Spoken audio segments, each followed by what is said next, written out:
Cocaine Cowboys, The Deadly Rise of Ireland's Drug Lords, the live show is on sale now. We're on the road on February 10th at the Lime Tree Theatre in Limerick, February 15th in Cork's Everyman Theatre, and on Sunday 18th, we're back at Dublin's 3 Olympia. April takes us to Galway's Town Hall Theatre, Killarney's INEC, and Belfast's Waterfront Studios. Check mcd.ie or venue for ticket sales. So we're going to take this slowly because it's very complex and it's very big brain, which is why we needed the coffees. Yeah. So we'll just do what we can here and explain as much as we know. Okay. Yeah. And we have our giant calculator in case we need to add up the squillions, yeah? Okay. But basically, information is that the Kinahans, as Helen McEntee this week moved to kind of strengthen those links and start the conversations about extradition with the United Arab Emirates. Clearly, this is about the Kinahans. Yeah.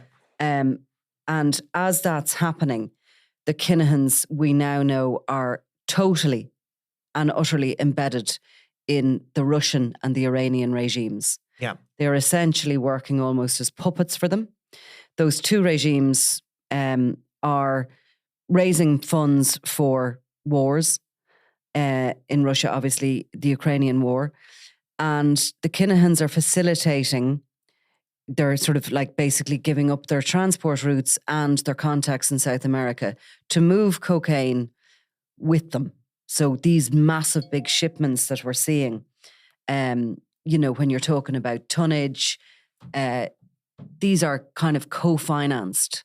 And basically, the Kinahans are looking for sanctuary in Russia and from Vladimir Putin, which is so extraordinary if you take it back to the beginning and to Oliver Bond flats. It is. And of course, you can see one benefit of if the Kinahans were to end up in Russia. I mean, the benefits are clear. Yeah. That there is no extradition treaty. It's never coming in the foreseeable future. There is, if their money was deposited in a Russian bank, there's no way the West are going to get at it, any Western forces. There's never going to be that sort of cooperation. So they're possibly a better option for them than Iran as regards lifestyle. Oh, absolutely. I mean, Russia is a beautiful country. It's a mafia state now. Well, it is, but it's still a beautiful place to live. I mean, there's those lots who have the money, those who have the money. I mean, but it's not, it's not like, remember when there was the sanctions came down, there was talk of the moving to Afghanistan, and you'd be, Russia would be a world away from that. So that makes sense in one way. I mean, probably the first sort of whisper we had of this was on some of these, I suppose you'd call them global intelligence websites who write about security issues in detail, a lot of geopolitics. And we had an expert come out, a guy called Artem Krugelov, and he runs the website Putinism, basically. And he was saying at that point that the GRU, which is basically the Russian FBI, were working with the Kinahan Cartel. They're what they were saying was that they were buying the Kinahans were buying it from Latin America, and then they were obviously shipping the cocaine to Europe, and that they were being facilitated by the GRU, or at least elements within the GRU, who would allow these shipments to go ahead. They would have people there, they would have networks, and that would go ahead. And obviously the need for money has become a huge feature in countries like Iran and Russia, who are under sanctions, and where there's movements of legal movements of money are basically blocked. Certainly since the war in Ukraine, movements of money into Russian banks is forbidden. So you can see what the attraction would be. He basically said the GRU, this is a quote, as a service earns, among others, participating in drug deliveries with the Irish drug cartel, the Kinahans. And it's basically they're saying that the GRU, he was saying that the GRU, they facilitate these logistic networks. They give them security support and allow the cocaine to be moved through, and they get paid a fee then. Now, we know that Christy Kinahan is a Russian speaker, don't we? Or at least yes. that has been reported. And also the Russian and the Iranian regimes appear to be investing in these shipments. So they have skin in the game of them as well in getting them safely ashore. Yes. In 2019, there was something like 9.5 tons of cocaine found around the Cape Verde Islands. Yeah. And that was on a ship manned by Russian sailors. Yeah.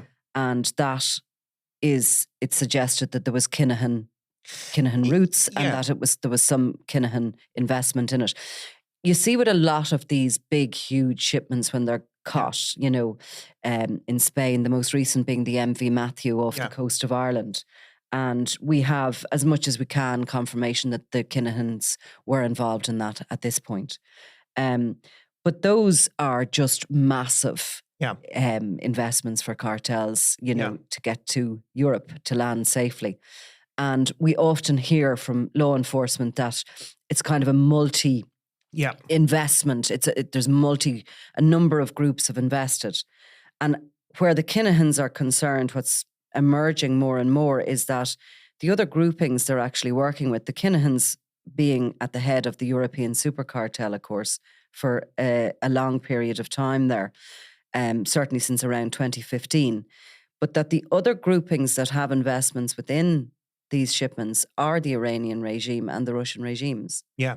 Now, I mean, exactly. And obviously the Iranian and Russian regimes are, they have a degree of ties. Certainly, if you look in Syria, during the war in Syria, where Russia ultimately intervened on behalf of the Syrian regime would also have had very deep ties with Iran. So there is a whole axis of I'm going to say axis of evil, to use George Bush's terms at all, but there is support among those two regimes, and there certainly is ties to them. And they both, heart of that is Hezbollah, of course. At the heart of and Hezbollah, of course, are certainly the Americans regard them as being an Iranian puppet organization that is effectively controlled by Iran. Now, there are some disputes about how tight that control is, but Iran undoubtedly fund Hezbollah and back them militarily. The Russians, Hezbollah backed the Syrian regime, and the Russians intervened. It certainly, very, very heavily intervened and turned that war backing the Syrian regime as well. So that is the axis of support amongst each other. It's Hezbollah, of course, was born in Lebanon. Yeah, and it is a very powerful terrorist organization, and there's been a lot of kind of anxiety as regards what it's going to do with Israel. Was it going to come in and fully back Hamas? It doesn't appear to have, as of yet, done so. There was some shots across the border into Israel, which were very concerning. But I suppose to peel all this back, because this is such a giant story, we'd nearly need a map of the world here. And if we were very simplistic, we'd have one side in blue and one side in red. And of course, they're the different sides. And we have America and Europe working together to try and dismantle the Kinahan organization. Yes. And others, in particular, the Kinahan, Christy Kinahan Sr. and his two sons, Daniel and Christopher Jr., have been identified as the leaders of the European super cartel, headquartered in Dubai in the United Arab Emirates, to make this even more complex. But they've been targeted directly by the US in those sanctions. And they are seen as basically the go-betweens between the South American cocaine producers and these regimes. Yes, and these regimes, I mean, why are the Americans putting sanctions on Irish drug dealers who are involved in cocaine in Europe? Like, why do they bother? I mean, probably the one of the real underlying reason is their involvement in Hezbollah. I mean, the Americans if you look at the simplistic map that you've drawn up, the Americans, they supported the opposition in Syria to Bashar. The Russians supported Bashar, the Iranians supported Bashar, the Americans were on the other side. Hezbollah obviously opposes Israel. That's one of their primary reasons for existing. The Americans are huge backers of Israel, obviously, as we see again and again over the last couple of months. So the Kinahans' involvement with Hezbollah, which is probably more a desire to find a way to launder their money rather than any great ideological connection, but that has put them squarely in the sights of the US government, who, after all, over the last decade, one of their primary focuses across the world, if not the primary focus, has been maintaining power in the Middle East. What threatens that American presence and access to oil and all of these things, what basically threatens it is Iran. And that's why we have this constant, certainly if we see Republicans and Democrats constantly talking about Iran and the threat posed by Iran, that's because Iran, poses a threat to American presence in the Middle East. So any Irish drug dealer that's getting involved in funding these groups or allowing these groups to have access to money poses a threat to the American state. And that has to be a factor in why certainly the hard work of the Gardaí and the Irish state in getting the Americans to sanction the Kinahans will have played a role. But there must also be a self-interest. And the self-interest is not to fund these groups. Now, it sounds sort of...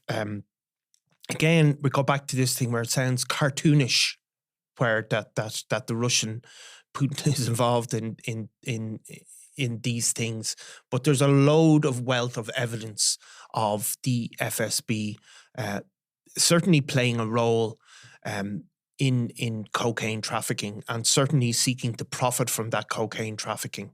Obviously the Russian Secret Service aren't over there buying drugs, putting them on boats and bringing them all over, but it's more a facilitation role, a financing role, an access role. And obviously then using the Hawala money laundering system, they don't just allow that be used, they take a cut. Yeah, exactly. And so that's the same with the Lebanon, although they do seem to have, the same with Hezbollah, who do seem to actually have agents actually from that part of the world living in South America to facilitate that.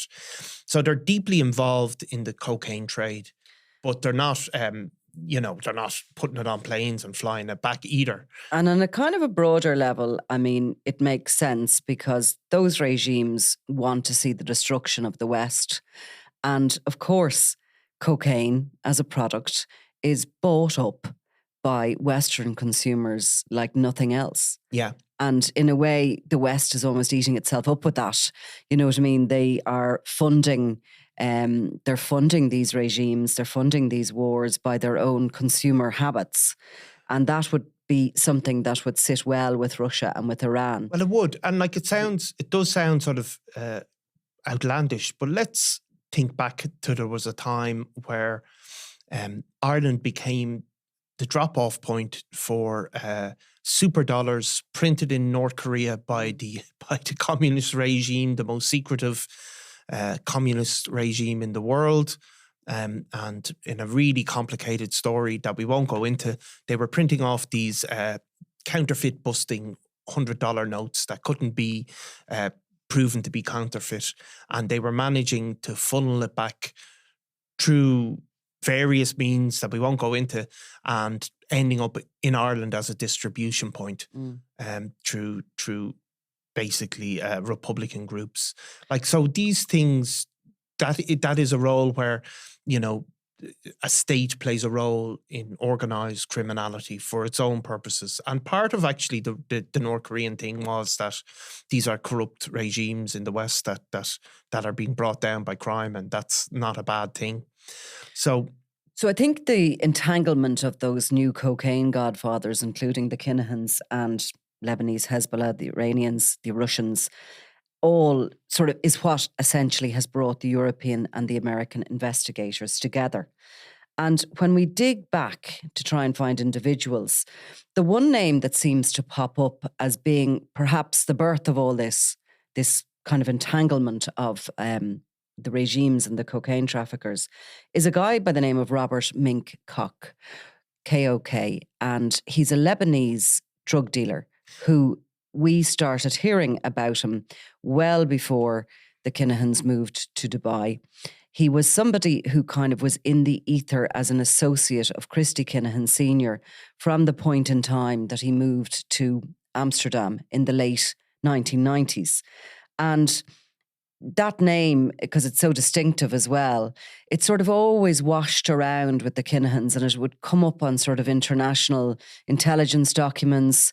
So Robert Mink Kok ran the drug trade from Beirut for years, and he was a firm associate indeed of Christy Kinahan Sr. and of Rafael Imperiale and Ridwan Taghi, the other sort of leading members of the European super cartel that were brought together by Christy's son Daniel around the 2014-2015 mark.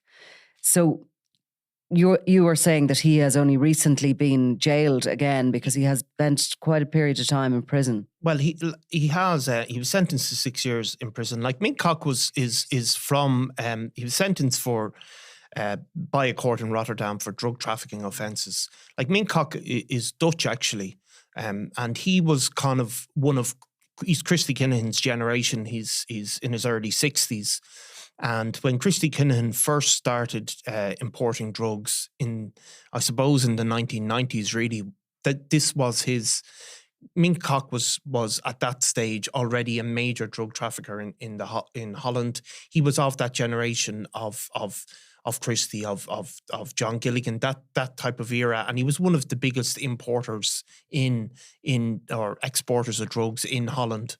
And when Christy Kinahan began that kind of business, making direct contacts, Mink Kok was meant to have been the man.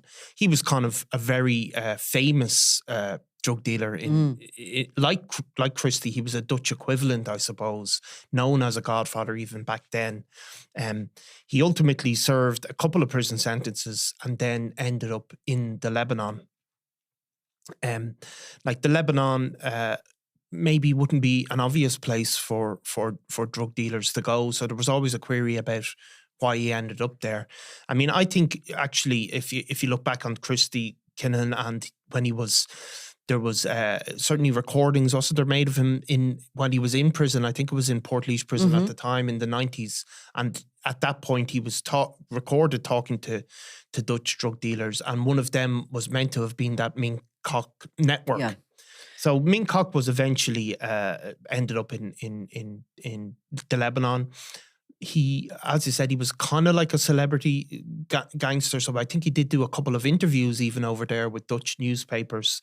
But he was ultimately caught in the Sky ECC server hack. And he was caught discussing amounts of money, cocaine, raw materials, and other things about money and personal, about debts and all of that sort of stuff. So he ultimately got convicted of 6 years just earlier this year in over there in the Lebanon. But you did hear during that trial that he was dealing with the Morocco mafia, with the Taghi network, and that there was even reports that senior members of Taghi's own family were flying over there and meeting him at certain points.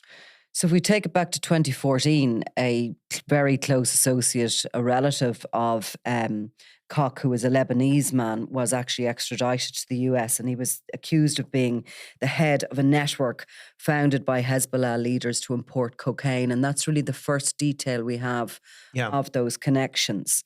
Now, in 2015, and this is very important as well, there was an Iranian political refugee who was living under cover, killed in the Netherlands in 2015. His name was Ali Motamad. And he had been living there for a long time, I think since the 1980s, sort of on the witness protection program sort of thing. He was married, and even members of his family didn't know his own background. He had been involved in a bomb attack that killed dozens of people, including members of the Iranian regime. And he was an enemy of the Iranian state, basically. I mean, he was a dissident figure, I suppose you could say, that opposed the sort of the religious regime in Iran.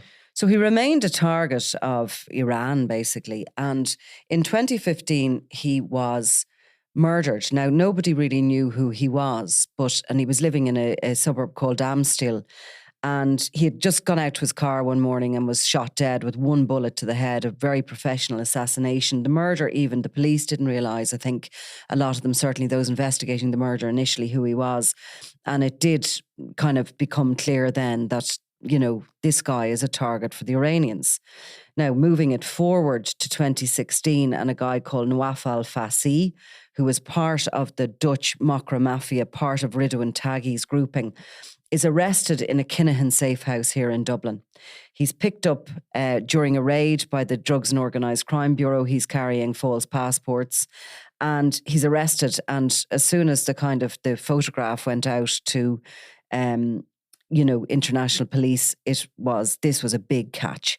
Fassi was wanted for that murder.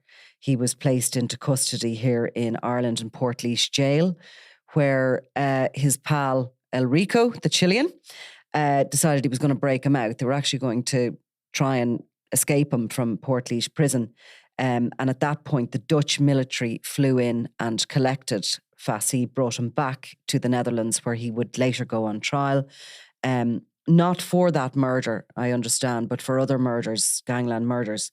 But nonetheless, the suspicion is that Fassi was hired through Taghi to take out this Iranian enemy of the state. And the suspicion is that he was hired as a hitman by the Iranian regime. Yeah. Which is a very clear tie and very sort of worrying tie between Iran and the cocaine cowboys, essentially, of Europe. Yeah, I mean, there was no suggestion that the man who was murdered had any involvement in the underworld in Holland. I think he'd lived a very quiet life in exile in the Netherlands. So it was absolutely a gun for hire situation. There's nobody who wanted to kill him except for the Iranian regime.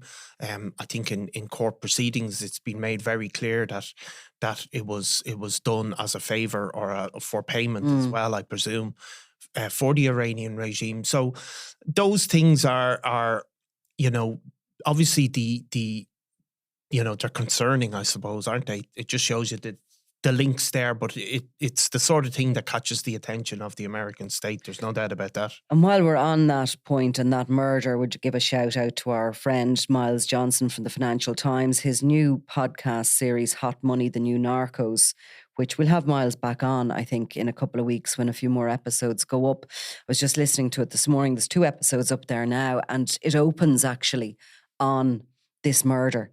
And he's spoken to Paul Vogt, one of our colleagues in the Netherlands, who kind of broke the story and uncovered those links to Iran.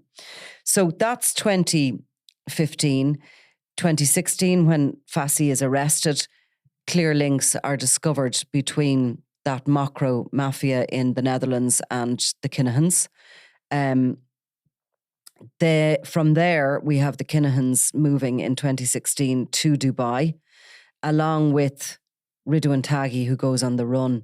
He's wanted in the Netherlands himself, and he goes on the run. Interesting point made by another colleague of ours in Italy, Floriana Bulfin, who's written extensively around this.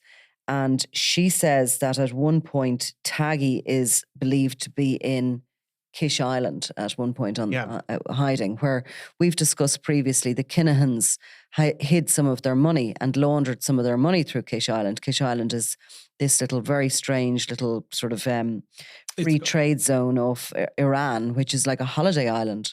it's like a holiday island, and it's certainly a place where they're trying to attract that type of money, where the regime is probably softer and less. It looks like a beautiful place, but it's where they're trying to attract that kind of expat big money, and they're allowed to live a more westernized life, I suppose. And there's obviously there's no restrictions on banking and things like that you would find in other countries, you know. So if you recall, at the time of the Regency Hotel, again, we're in 2016 here, there was this strange kind of social media sites popped up very quickly after it. And we'll continue on that thread of thought when we come back to Christy Kinahan Sr. and his activities in Dubai before he was sanctioned. But these social media sites popped up, and they were quite strange. There was a Twitter site, I think, from memory. There was a Facebook site. And there was this newsletter released. Yeah. And the newsletter came in 3 different parts, and it sort of told the story of what had gone on in Spain before the Regency had broken out. And it wasn't a kind of mass-produced leaflet. It was really targeted at journalists. Yeah.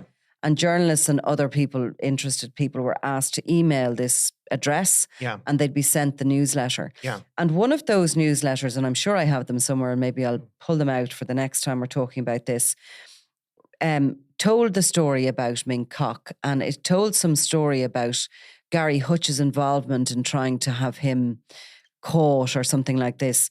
Now, all of that social media has since emerged was coming from the Kinahans. Yeah. And most likely was being directed and run by Christy Kinahan Sr. himself. Yeah. There was an investigation into it, and the culmination of it was that it was a Kinahan-backed social media propaganda. Yeah. It was very strange. We'd never seen anything like it in this country before. I recall that it was called Ser Sean or Sean Ser. And it sort of teetered off eventually after a lot of the sort of the initial surge of information around the Regency Hotel came out of it. It actually was the first place where Jonathan Dowdall was named. Yeah. And he was photographed on it. I think he was formed part of one of the newsletters. It was the very first time that Dowdall, who was then just seen as a former Sinn Féin councillor, was ever linked to the Regency. And I think investigators in Ireland were very taken aback. Where was this information coming from? But Ming Kok certainly formed part of that. And, back to sort of the Russian Iranian regimes and that whole use of social media and of black propaganda and of a kind of a criticism of the so-called mainstream media, that this is where you get your proper, look, the Russians have tried to fix elections and I mean, there's no doubt, but they're propagandists. Yeah. But in more recent times, in the aftermath of 2016, when Kinahan Sr. goes to Dubai and he settles down and he sets up his businesses and he kind of moonlights as this aviation expert. Yeah. And he's active online, and we only discovered that after the sanctions. Yeah. But he's very active online on LinkedIn, on Twitter, and on other social media. And he goes by the handle Christopher Vincent. Christopher Vincent, yeah. And on his social media sites, he is so pro Vladimir Putin. He's so anti Joe Biden. Yeah. He is anti-Hunter Biden. Yeah. He is anti-mainstream media. He's, anti-big pharma and all this sort of stuff. But it's all related to information around the Yemen, about Russia and Ukraine. And look, he's a skeptic, let's put it that way. Well, he's feeding his masters, is he not? Well, he may well be. He may well be. He wants sanctuary in Russia, and he's out there on social media as this so-called aviation broker and this sort of power figure out in Dubai who's offering, investment opportunities for new businesses. And he's using his presence on social media to support Vladimir Putin. Yeah, well, exactly. I mean, he 100% is. But I think it's even deeper than that. I think it's a worldview. And there's a worldview behind Putinism, if you want, that exactly, that the West is a sort of corrupt culture. and that's driven by the US, and that Vladimir Putin represents a kind of a man on his own, libertarian, sort of perspective. And I think Christy Kinahan, you can see, I mean, he posted, really it was LinkedIn that he used. He used that most. Yeah. And a lot of it was of that type of point of view, cynicism about the US's or the West's actions regarding Ukraine, a belief in kind of personal freedom. So I think he is and all of that stuff that Vladimir Putin puts out, I think he is a kind of a kindred spirit, really. I mean, Putin, remember, is whatever way you look at it, like he's a political figure, he's being elected president of Russia, but he's a gangster as well. I mean, there's no doubt about it. So look, it's one quote here, if you're interested, from a Twitter posting under the handle of @CVBizBroker. That was the Dapper Don's Twitter handle.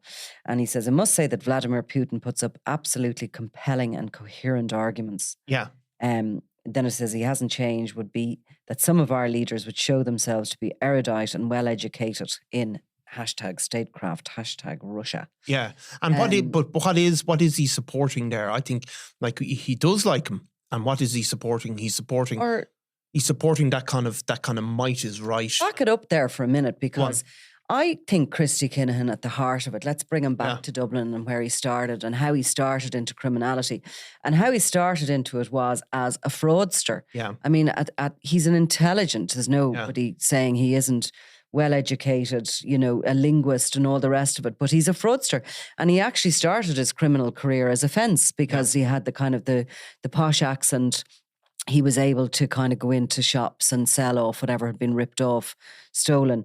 He's able to present himself whichever way he needs to be for his own survival. Yeah. I mean, he went into the prison system here in Ireland as a middle-class man who shouldn't have been there. Yeah. He went into the criminal underworld as a middle-class, educated guy who didn't belong, but who managed to fit in and, excel. In the prison system here in Ireland, he managed to get his first business partner, John Cunningham. So he's able to talk his language. He's able to present himself in whatever way he can. He goes to Amsterdam, to start wholesaling and to make those connections with the likes of Robert Mincock and others. And he becomes this international sort of, with a mid-Atlantic accent, and totally parks and leaves behind all his Dublinese. He moves onwards to Spain, where he fits in down there with all the various mafias and rises through the ranks, and then onwards to Dubai, where he presents himself as an aviation expert, and he's mixing with business people. He's not a drug dealer. He's nothing to do with that. He's presenting himself as this, extraordinary businessman. Yeah, broker. He goes to Malawi and he convinces them that he's going to, take over their air ambulance services and that he's going to move COVID supplies up the country.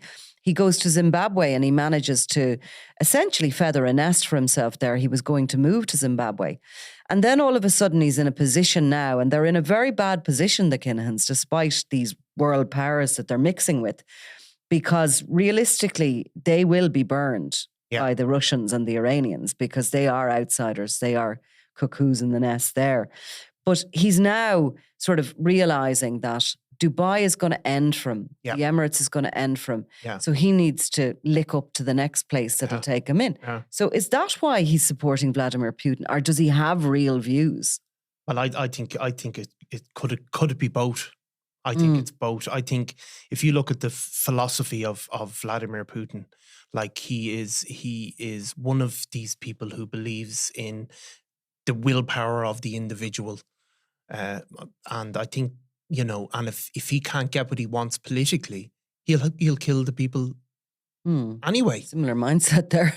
That's what I'm saying. Yeah. So although Vladimir Putin is a world leader and presents that, like, he's no doubt he's even Donald Trump described him as a killer. Like he is a killer as well, and there's something about I think that's a similar philosophy to to Christy Kinahan. Mm. He presents as a suave businessman, but he'll kill if he has to. And it's all about his own not backing down and this cynicism about the forces of law and order. And I don't just mean law and order in terms of the criminal justice system, but just the forces in the West that we all live by, where we're equal under the law, human rights, all of those things. Vladimir Putin doesn't like any of them. Mm. He likes instead this kind of mythical macho thing, and I think Christy Kinahan is like that. Well, and I think anti-establishment, and also nobody should be able to tell me what to do.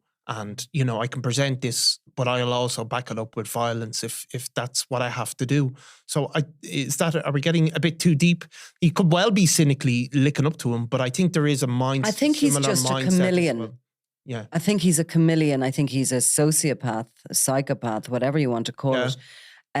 Very powerful individual, very rich, very successful through evil means, I suppose. But I think he ultimately will do whatever he has to do and be whatever he has to be. I mean, it's quite an extraordinary skill set for a human being to have, and it's what's got him to where he is. I suppose the reason we're talking about this today is because of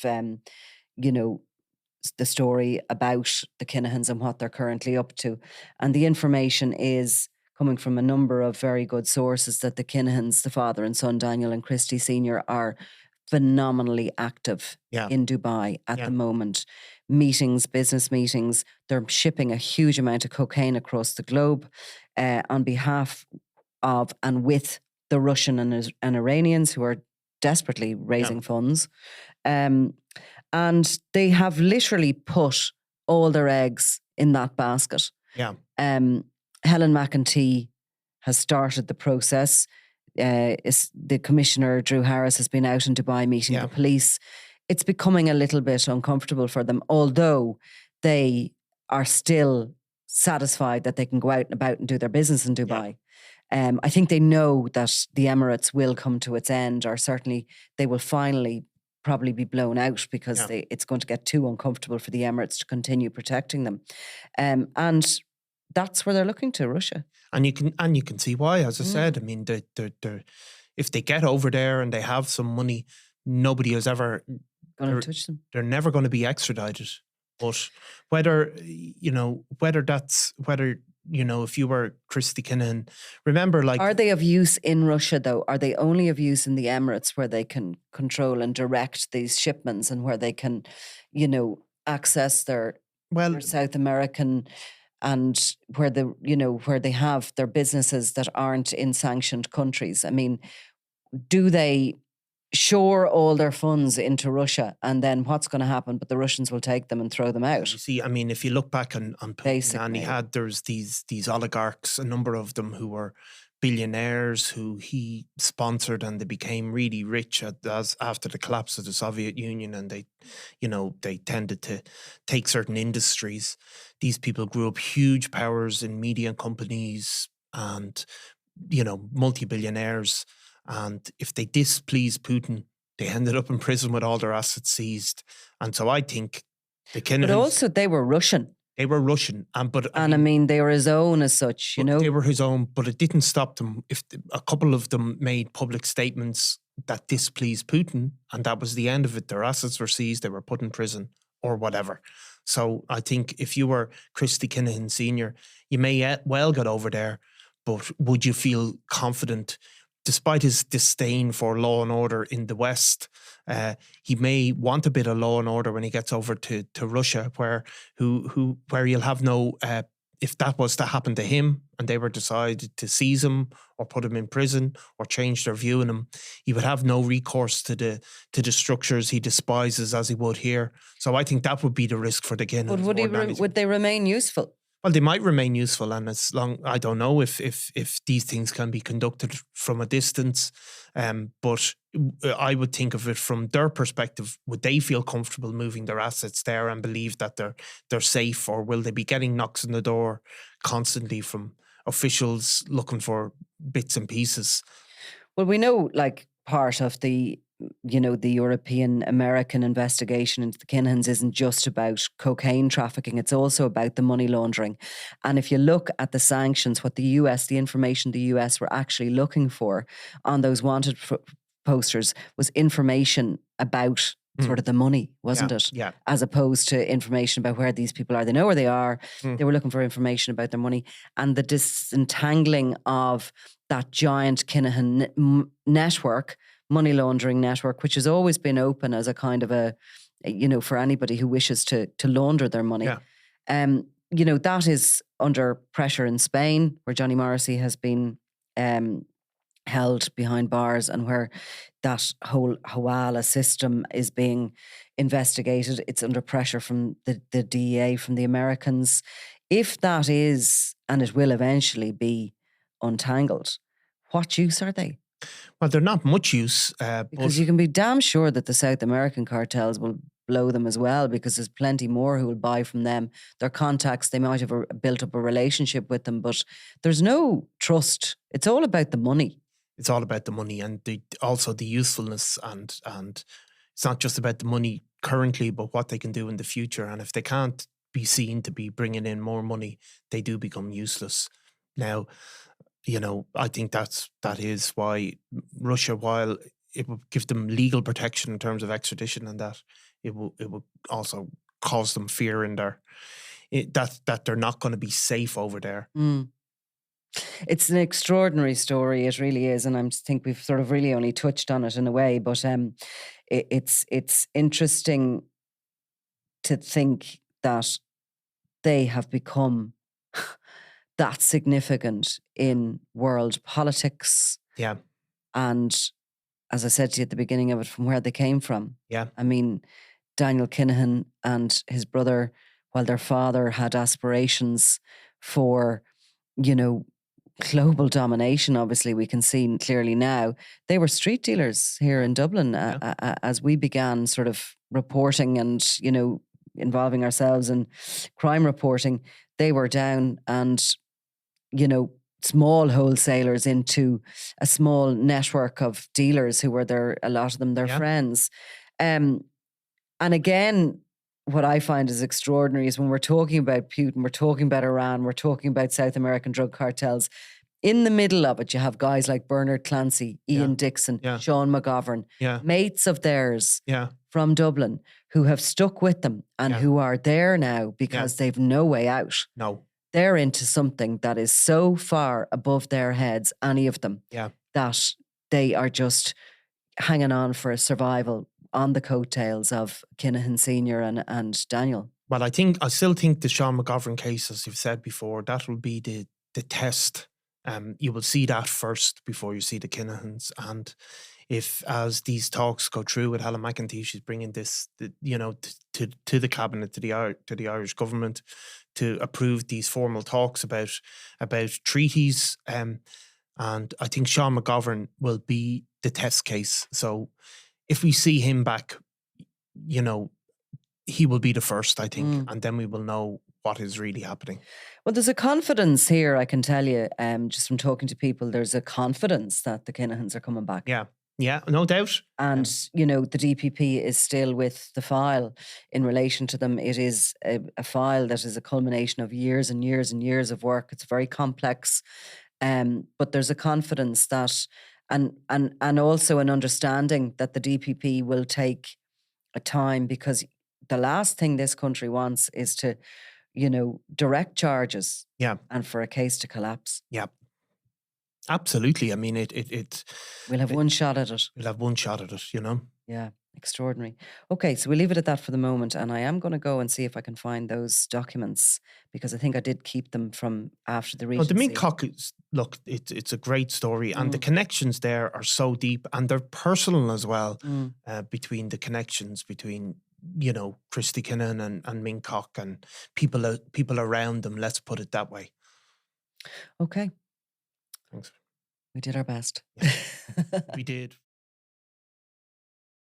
I'm Nicola Tallant, and you're watching Crime World, a podcast about criminals, drugs and the underworld in Ireland and across the globe.